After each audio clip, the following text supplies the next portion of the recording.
How to fix error 403 Google Chrome. So if you are facing this issue, first and foremost, go ahead and check for your Wi-Fi connection.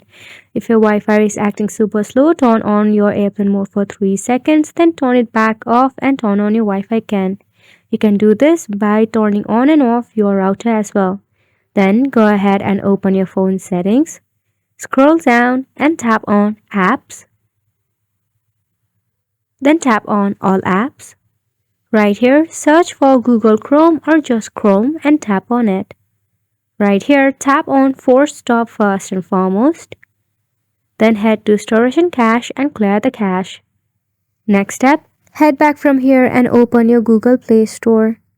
So right here, you have to go ahead and search for Chrome once again.